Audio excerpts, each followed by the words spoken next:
Welcome to Dead Souls Social Club.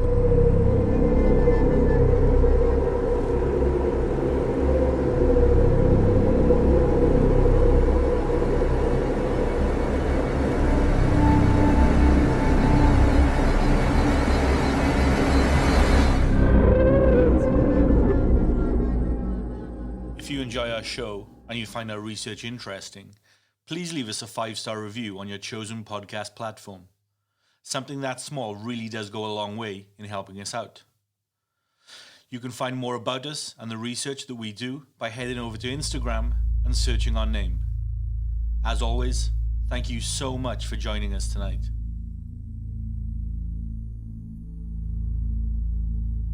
This audio presentation contains graphic details of death, violence, and controversial subjects. Listener discretion is strongly advised. From Dead Souls Media, this is Teenage Wasteland. I'm Jamie Black, a researcher and psychologist, and I'll be your host for tonight.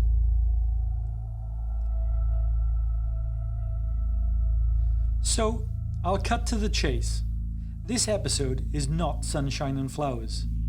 But then again, what Dead Souls episode ever is? I recently went to stay for a few days in London with an old friend of mine. He's a successful counsellor today, but for a period in his early 20s, a happy future seemed uncertain. He went through something that strained our friendship, and in all honesty, lost him many of the relationships that he had in his life, and for a few years, he existed in a very dark place. While I was staying at his place, he pitched to me an interesting idea for a podcast episode. And it's usually at this point that most people tell me about a ghost story, a UFO sighting, or some true crime case that fascinates them. But my friend didn't do that. Instead, his pitch was simply, quote, me, unquote. He wanted to contribute to an episode about him and what he had been through.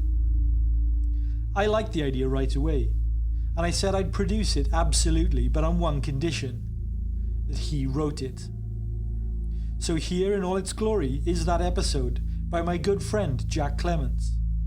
I hope you find it interesting, and maybe even valuable in some way.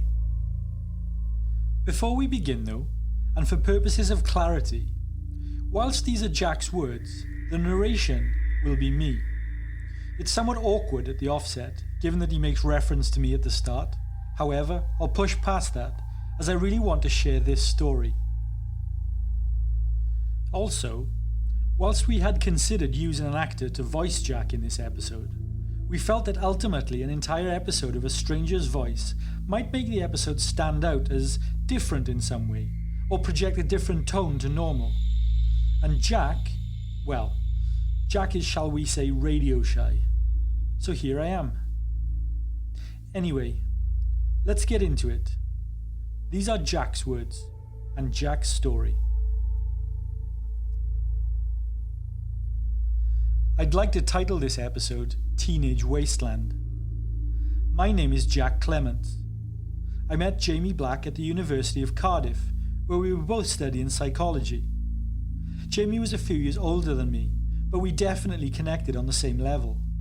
We became fast friends. Jamie was possibly one of the most accepting and open-minded people I had ever met, non-judgmental and a complete sweetheart. Some of his ideas and theories were out there, and still are, but I loved how his mind worked and I loved his conviction. I had just moved halfway across the country to a new city and knew no one when I met him. Jamie had just walked away from pursuing music, and he was exercising those demons, so we were both starting fresh paths. Maybe that's how we found each other and connected. I'm thankful that Jamie is still my close friend today. I almost fucked that up and ruined it. God knows I did with most of my other friends. 100% my own fault and actions. Jamie would agree with that if he wasn't so sweet about it. But I'm grateful that he has allowed my voice to air on his show, to give me his platform and audience. This won't be an easy listen, but it will be an honest one. I'd like to share with you my story if you'll have me. I'll try not to take up too much of your time. It's hard to describe how heroin feels. William S. Burroughs called it vegetable serenity. Melvin Burgess called it Chinese magic. I adore the poetic prose that they lend to the myth, to give it legend and credence when all it deserves is wrath and vitriol. To me, heroin felt like waking up with the sun shining on my face in clean, silken sheets, having a gentle breeze blow over you, gently licking at your soft skin. It felt like pure contentment. No, serene happiness. Well, at least for a while, until I came to know the torment that addiction would bring. The first time I became aware of people taking heroin, I was 18 years old and I was at a house party and in my first year at the University of Cardiff in South Wales. The house party was in quite a wealthy suburb, so it was the last place I would have expected to find drugs. At least so I thought at the time. Now, of course, I realised that the rich are at it just as much as the working classes. During this house party, various small groups of people were slipping off into closed rooms or popping upstairs for a brief time, whilst everyone else whispered about what they thought they were doing. The party was at the home of a musician who my friend Ed had met through playing in local bands. Cardiff had a pretty vibrant and close-knit music scene in those days. It's pretty dead now though, sadly. A couple of weeks later, Ed and his musician friend invited me to another house party in the same neighbourhood. The house was owned by some rich bohemian hippie woman, and I was surprised to see so many people doing drugs in the open at the party. There was no shame or the need to hide it there. The hippie homeowner was quite a bit older than us. She was an artist with outrageous stories, a proper raconteur. She was casually walking around the party smoking heroin off a mini Martell cognac bottle and sharing it around. At first I said I didn't want any, but then I admit I got curious. Part of me wanting to go to university was to experience new things. I'm a country boy and I grew up in the rural ass end of nowhere. And though it may have been the biggest mistake of my life, the thought of trying heroin intrigued me. The idea excited me. It was exotic. It was rock and roll. But if I'm totally honest, after inhaling a few times, I was completely underwhelmed. Was that it? I thought. I felt warm and comfortable, but there was no extreme. There was no debilitating high like I'd seen in the movies. There was no groundbreaking moment of revelation of a new amazing discovery. There was also absolutely no after effects. A few weeks later, I bumped into the woman with a Martell cognac bottle.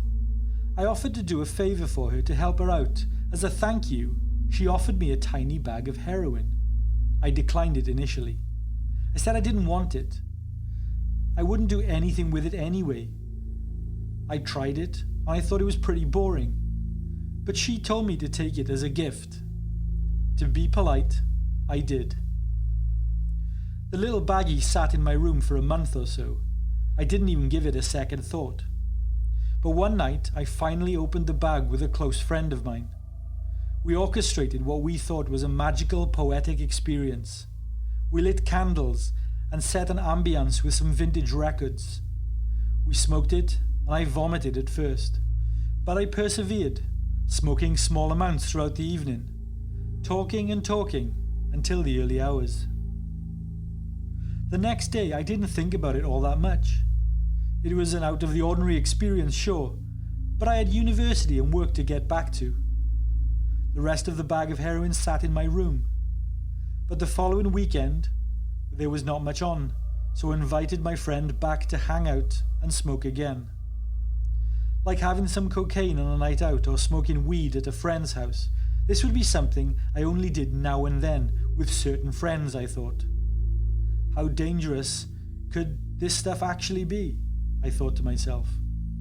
Yes, I knew it was addictive, but everyone is different, right? Maybe I'd handle it well.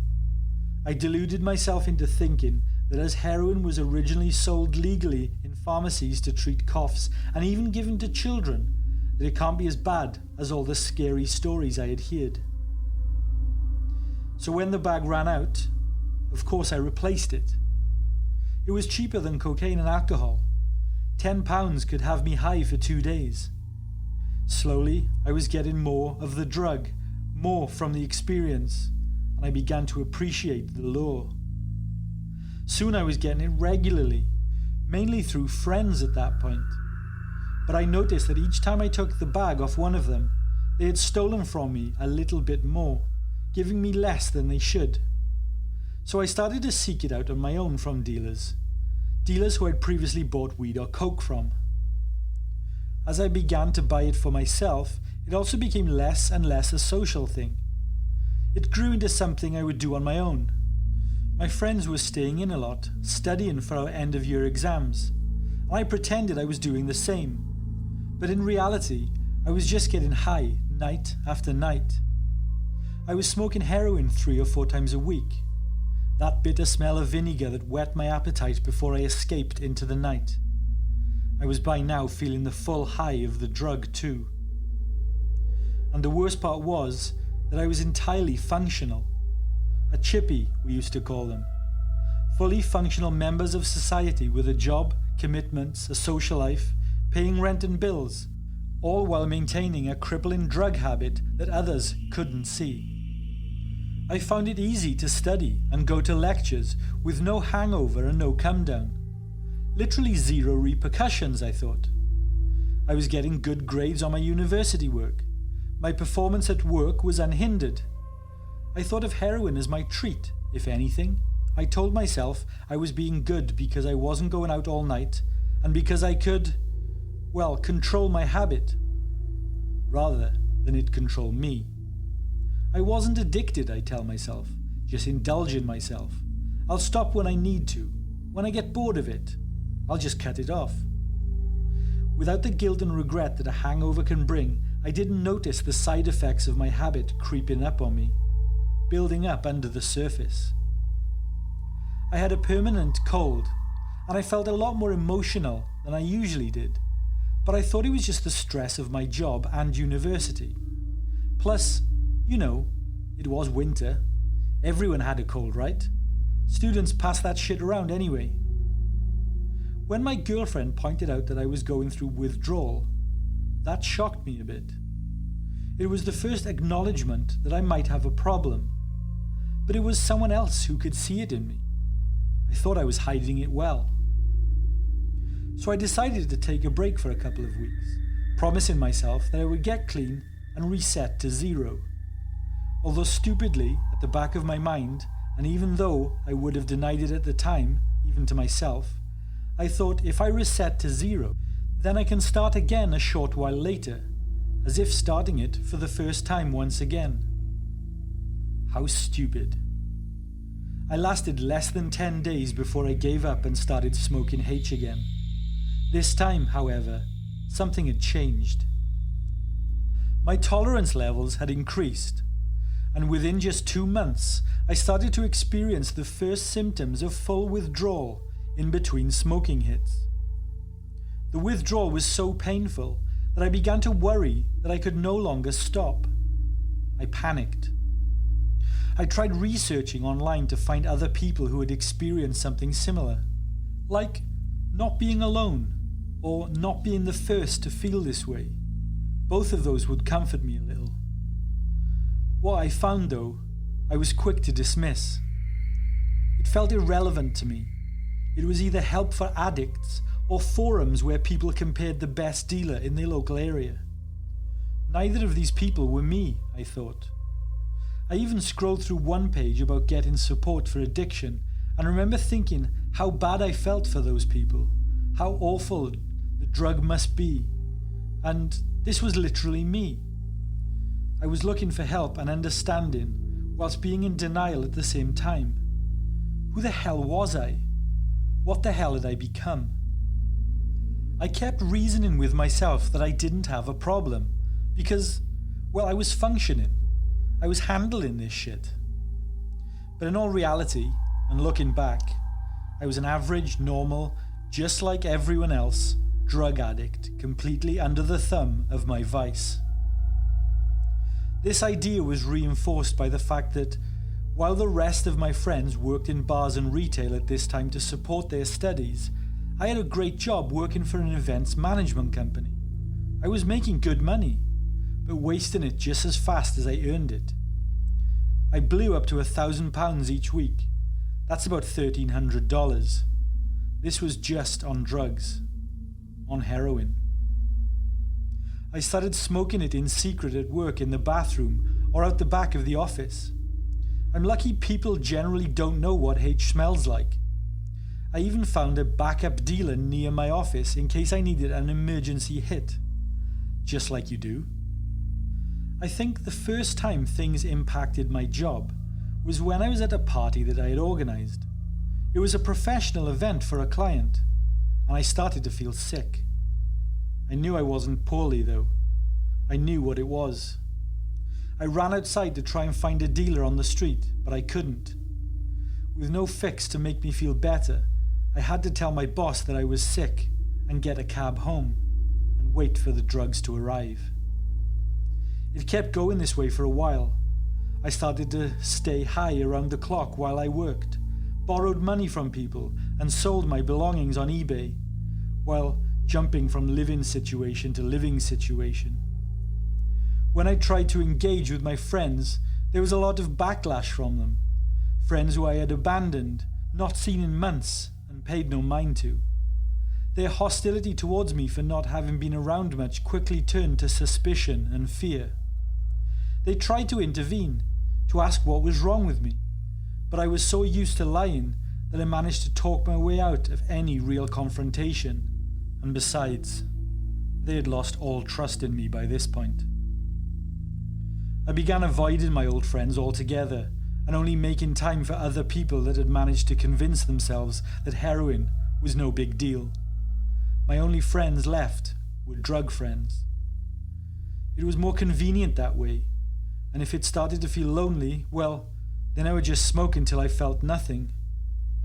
They say that nobody hits rock bottom, but rather you live it, and that is what happened to me. I lived rock bottom for around 2 years. When I looked in the mirror, I accepted the skeletal image that looked back at me. I lost teeth. My skin was awful. I had sores and bloody wounds that wouldn't heal. My arms were infected. When I put on my clothes, I was used to their baggy fit. They hung off me like a silk suit on a skeleton. Like, you need food and water to function. But I needed heroin to survive and be content. And my whole life revolved around getting it, taking it, rinse and repeat. By that time, the heroin high wasn't enough. And so, for a few months, I started mixing heroin with crack. My dealer called it brandy and champagne. It sounded classy and exotic, but it was quite literally the furthest thing away from that. On the one hand, it made heroin feel new again, but it also made me unravel even quicker. It was more expensive, and I was soon completely broke. I could no longer go to work, as I was a skeletal, shivering, scabby mess, and I could no longer afford my rent and bills, or to buy food. My weight dropped to just 94 pounds, and I'm 6'1" in height. I was also struggling to afford the drug, and in between taking hits, I was now sober and in withdrawal for long enough to realize that I couldn't live like this anymore. I had hit rock bottom, then sank another 100 feet lower. Taking yourself off heroin or going cold turkey, simply put, is hell on earth. No exaggeration, a sheer living hell. My insides felt like they were on fire and about to burst out of my skin, and yet my skin was coated in cold sweat. It hurt just to move or be touched. All I could do was lay in bed, immersed in anguish and self-loathing. The worst depression, anxiety, and physical pain I had ever experienced in my life came over me in waves, I was also dangerously underweight and unhealthy, but just the thought of food and drink made me vomit. I knew I couldn't get clean by going cold turkey. I genuinely thought that it would kill me. It crushed me mentally and physically. I was emotionally super unstable. So with that, my girlfriend Katie, who had decided she wanted to get clean with me, found a place called CDT Lifeline. They were an inner city community drug team. I went to their drop-in clinic and they put me on a medication called Subutex, an opiate substitute that helps addicts wean off heroin. But when you start the Subutex program, your body has to be completely without heroin for 24 hours. But if you don't wait long enough, your body is thrown into precipitated withdrawal. Essentially, all the heroin in your body is displaced all at once, and your body experiences an extreme version of withdrawal symptoms. Now, regular withdrawal felt like it was killing me, so I couldn't handle that times 10 as an extreme version.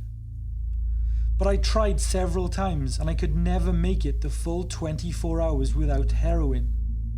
I was at the threshold of death. I remember curled up in a ball in the corner of my girlfriend's flat, screaming and crying in agony, pleading to die, and crying out for my mother. I had never ever experienced pain and misery even close to this in my entire life. At one point, I was in so much pain and so convinced that I was going to die that I actually caved in, and at 22 years of age, I called my mum and begged her to come and help me. I had never seen her cry like she did on that day. My mum was a single mum. I was all the family that she had, and her heart broke the day that she saw what I had become. I had killed her own baby right before her eyes. When my mum arrived, she immediately called an ambulance. I was so weak and sick that the paramedics had to carry me out. I told the doctor at the hospital what happened, and he said I needed to take the time to complete a recovery program with methadone or Subutex. I was in floods of tears and saying that I didn't want to leave. I didn't want to return to my life. I didn't want to do anything. I just wanted to close my eyes and for it all to go away. I told my mum what happened, fully expecting her to say that she never wanted to speak to me again. But instead she took me home and supported me through my recovery. She was my mum. A mixture of cognitive behavioral therapy and courses of Subutex were my lifelines to getting clean. But I will say that with physical sobriety came a painful mental come down as I began to realize that I had destroyed my life at 22. After several weeks in recovery, therapy and the Subutex, the withdrawals had subsided. But what followed was the most crippling depression and mental health crash of my entire life. I can't describe how miserable I was. I had felt no pain or sadness for years while I was on heroin. Now I was paying back tenfold with the depression that I was experiencing. I'd lay in bed and try to sleep the day away, or just stare at a point on the wall for hours on end. Each day when I woke, I just wished to go back to sleep and wish the day away for the next, then the next. Eventually, after several months, I accepted that I needed a job, but I was worried that I would just blow it. All my confidence and self-worth had been decimated. There was a month where I couldn't even look at my CV and would have a panic attack at the thought of even applying for a job. The cognitive behavioral therapy was instrumental in helping me overcome that fear though. After a few sessions, I called a friend who worked for a charity for young people, and she asked me to help her organize a 2-week training course that she was running. It was the first thing I had done in almost a year. I knew I needed to get out of bed every morning, and it made me finally feel like I was doing something valuable. And with baby steps, slowly starting to return to some kind of normal life, although I accepted that I would never be the same again. The drugs had changed me so much, I wasn't even sure who I was before them anymore. That person didn't seem like me, but neither did the person who I had become. Today I've been clean for more than 10 years. I have a great job, a girlfriend of 5 years, and my life is going great. I never thought I would be in this position ever again, and I'm so thankful every day that I got a second chance. I value normality so much that just keeping hold of it is my catalyst for going forward. Now and then, if I'm really upset, I think of when I used to smoke H, but it's always a fleeting thought that I would never act on. The fear and disgust always come with those thoughts now, thankfully. Nothing could suck me back into that life because I'm still dealing with the repercussions a decade later. Rebuilding my relationships with friends and family that I destroyed took years. Some I couldn't salvage, and I'm haunted by that to this day. The loss of confidence I suffered was huge too. I'm a shadow of the man that I once was. I used to be so outgoing, self-assured and positive, but now I'm a shy, retreating, anxious wallflower. I get flashes of my past life. I'll hear a song or I'll pass a street that I used to frequent, and it can trigger thoughts and memories. It'll transport me back to old feelings of pain and heaviness. One time a few years back, I saw one of the old dealers on the street. I was walking with my girlfriend and I was terrified he would try to sell to me again in front of her. Thankfully, he just said, "You look really well, buddy," and walked away. Heroin and drugs in general are heavily romanticized across art, music, film and the media. So it's not surprising that many people in their millions are smoking, snorting and injecting them and feeling like they're in some sort of secret members club. But I desperately wish I knew beforehand that with heroin there was no tipping point. There is no visible point of no return. Even though time passes between casual heroin use and full-blown addiction, it's incredibly difficult to discern at what point you have a problem. At what point the light shining from your face has turned into the darkest days of your entire life. Occasionally, I'll meet someone who will find out about my past, and they will try to bond with me over past drug stories. I just walk away. If you're a person who still romanticizes or looks fondly on drugs, then you have either never experienced them or you're an addict. There is nothing glamorous, cool, interesting, edgy or sublime about heroin. Art is bollocks. It's pestilence and disease in a habit. Think of the one thing you loathe and despise the most. Taking heroin is that. Literally that. I don't know what I could say to my younger self to discourage trying H. I don't know if I have the vocabulary to emphasize just how it is one of the biggest mistakes and worst decisions that I would ever make. No, it's the biggest mistake. I was one of the lucky ones though. I survived and came out the other side. Most don't. I'm lucky I get to spend the rest of my life apologizing. I'm lucky I still have a life. So many of the drug friends that I had back then are now dead. The small few who are still alive are still addicts, and I can no longer see them. For my own survival, I need to stay away. Though it's another thing that haunts me, as I wish I could help them. A few months ago, I found out that one of my old drug friends had taken his own life. It hit me like a speeding train. The news took my breath away, not because he was a closer friend than any other that I had in those circles, but I think because that very nearly was me. I accept the close call I had with death. I know now that the Reaper was in my house. I feel guilty for coming out the other side. Like, why me? Why me and not someone else? I didn't deserve survival more than any other. That guilt chips away at my anxiety. But God knows how thankful I am to be here, able to tell this story. I'm not going to end this with a message to not take drugs. It's pointless. There's nothing I or anyone else can say to you about staying away from them. Nothing you will listen to. Because the cold hard truth of the situation is that if you want to take them, you will. If the romanticism from the movies appeals to you, then you'll take them. So all I can do is bid you compassion, but not blame. Thank you if you have got this far. All I wanted to do was share my experience with you. I hope you found tonight's chronicle of interest. Jack is a good friend of mine, and I felt his story was immensely valuable and important to share. Before we end tonight's episode, I'd like to reshare with you our website, www.deadsouls.co.uk. As well as these podcast episodes, my team and I also conduct investigations and research into all manner of fringe subjects. Please take a look and reach out if you feel that we can help you, or if you'd like to share your stories and encounters with us. Nothing is too astonishing. We are ready to believe you. Good night, everyone.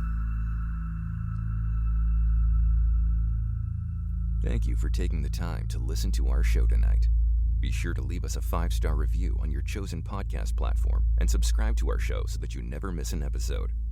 Our shows aren't sponsored by any company or corporation, so any support you can give us goes a long way in supporting the work that we do. From all of us here at Dead Souls, sleep tight.